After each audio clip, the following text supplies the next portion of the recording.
كركوك تستحق أفضل بكثير.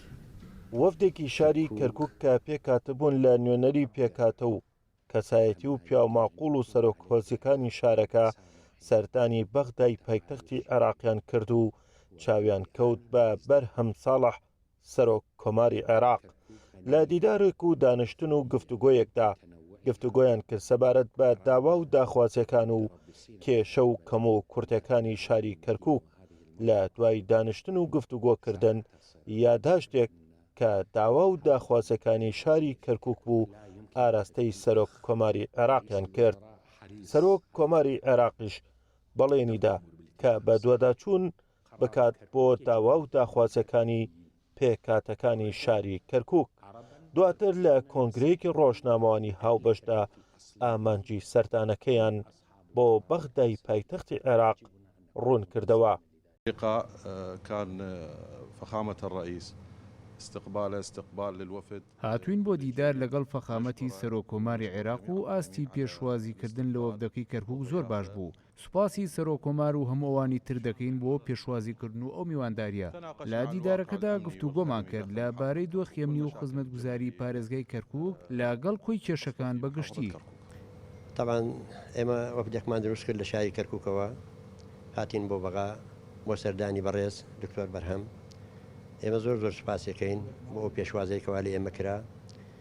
زۆر کێشەمانەیە لە شاری کەرکووک بە تایبەت کێشەکانی ئەو ئەرزانە کەوا کات خۆی لە ئێمە سەنراوەوە لە ساڵی 60ەکانەوە.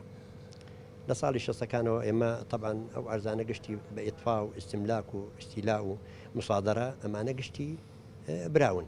اینجا ئێمە داوامان کرد لە بەڕێز دکتۆر بەرهەم ئەو قەراراتانە ئیلغا کاتەوە هەمووی ئەمانە قەراراتی مەجلس قیادەت فەورەن هی کۆن. ئەو قەراراتانە ئەویش لەلایەن خۆیەوە ئەتوانێت تەوجیهی پەرلەمان و ڕێئاسەی وزارای کات لەبەرەوەی کێشەیەکی زۆر گەورەیە کلیلی چارەسەرکردنی هەموو کێشەکانی کەرکووک ئەو ئەرزانەیە. تلقينا كل الود لەو دیدارەتا خواست و قبولکراویمان بینی لە سەرۆکۆماری عێراق و لە ڕاستیدا زۆر خۆشحاڵ بووین و بەویست و هیواکانی سەبارەت بە ئایندەی عێراق و خزمەتکردنی عێراق و ڕۆڵەکانی بە ناوی دانیشتوانی کەرکووک سوپاسگوزاری خۆمان ئاراستەی سەرۆکۆماری عێراق دەکەین.